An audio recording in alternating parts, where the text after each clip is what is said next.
Jonas Card serves as president of the Charleston Disc Golf Club, a group of more than 120 members in our area who enjoy the game of golf, but in this modified state. A bag of frisbees serving as putters, drivers, and irons. No country club fees, no stuffy rules, and according to these loyal followers of the game, a ton of fun. There are many similarities to that other sport that these players now refer to as ball golf, like marking your lie. If you're out there on the fairway and you throw your drive and it comes to rest in the fairway, you don't want to necessarily step on your disc accidentally. So what you do is you put the mini down in front of it, and now that's where you throw from, anywhere right here behind the mini. When you're on a green in ball golf, you use a little nickel or a dime or whatever. They made these just for that purpose, so that you can mark your lie without having to step on your real disc. Card gave us the ins and outs. This is the course. This is typically when you play ball golf, there's a tee pad, and this is our tee pad. This is the best tee pad you can have, concrete. It's got texture to it. We've got tee signs set up at Park Circle on every hole that have the hole number and the distance.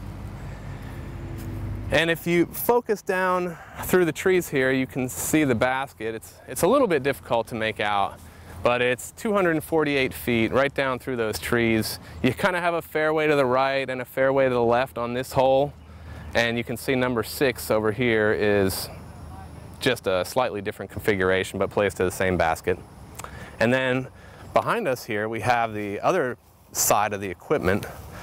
We've got a couple of disc golf bags.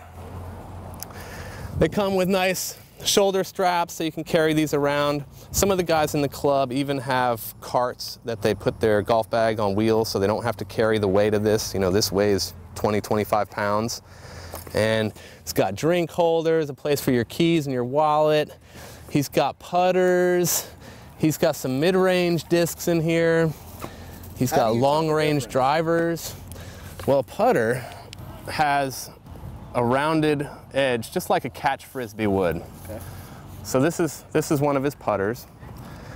A mid-range disc, you can see, kind of has an edge on it, but it's got a little bit more knifing factor to the edge of the disc. That's a mid-range. And then a high-speed driver is real sharp, almost like a dinner plate. Thin in the middle, all the weight's on the edge, and it cuts through the air. This disc is going to travel a lot faster through the air, therefore it's going to go a lot farther. So you've got drivers, mid-range discs, wedges, putters. You ever lost one like you would a golf ball? I've lost hundreds of dollars worth of discs. It's especially when you play out at courses like Trophy Lakes, where you've got water on almost every hole. You're going to lose a few discs. So that's why we keep these manufacturers in business with our purchases. And as you can see, my friend here's got about 12 to 15 discs in his bag. He's got a lot of different shots that he might need to play over the course of the round. And just like with ball golf, where you carry 14 clubs, he's got the same type of shot selections he needs to think about here. I guess one of the big differences between ball golf and disc golf is if when you play ball golf, you may want to hit a fade or a hook. Well, we've got different discs that do those things also. That's a little advanced for this interview. What's also advanced is the technique. It may look a bit raw, but these players really think through each shot.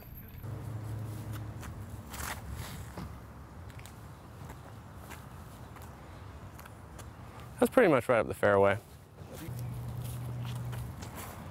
See, that's a flick or a sidearm throw. Those are also called forehand shots. Now what happens there? You got to play it back there wherever it comes to rest? Yeah, wherever the disc comes to rest, that is your lie. That's a nice shot right there. All the way up by the basket. As you move closer to the hole, or a chain-configured basket that serves as a goal, it's considered to be putting. When you're putting, if you are inside of 10 meters, you can't advance beyond your mark or your disc. So if you're outside of 10 meters, you are allowed. So if, say I was lying in the fairway, I could throw and then follow through after my shot. Whereas putting, you can't do that. You have to stay behind that mark until the disc comes to rest on the ground or in the basket.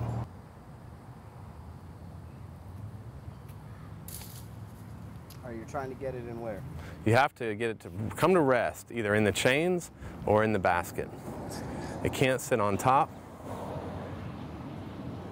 It definitely can't be on the ground.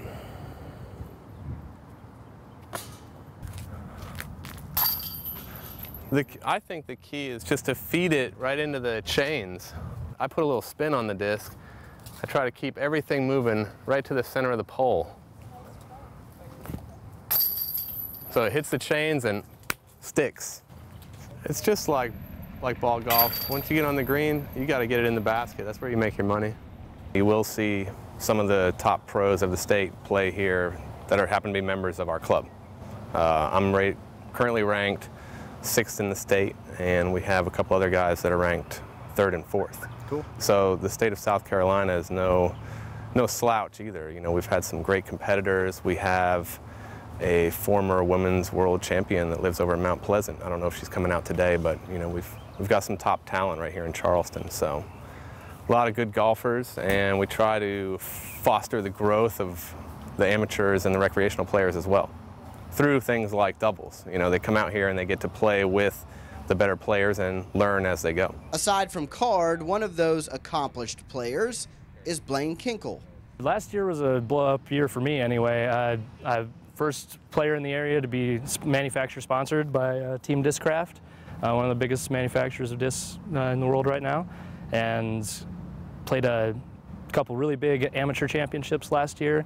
Bowling Green, the United States Amateur National Championship, which I won both of those, and went to the World's competition, took 6th place. It's a great way for me to just low impact, get some exercise, get out and take a hike and walk around the park and enjoy a nice day. I've met a couple people, more than a few people who've been out here, take just one disc, throw it, take a jog after it to their lie, play another shot, jog after it. And there are a couple people who've actually, you know, kind of turned their lives around, lost a lot of weight and living healthier lifestyles, playing disc golf of all things. Man, there is really something beautiful about when you figure out how to throw a disc and making it fly just the way you want it to, and actually hitting a line just the way you want to, or throwing in one of those putts from a long way away, going, wow, this is a lot of fun. It really is. It doesn't take a lot of athletic ability, so to speak, but the technique itself is actually pretty awkward naturally, and it's actually something kind of tough to learn. And once you get started and once you really start figuring it out, it catches on and it really gets kind of addicting. You're like, man, I'm getting it. I want to throw farther the next time. I want to throw straighter the next time, and you can actually figure out how to do so. It's really a lot of fun.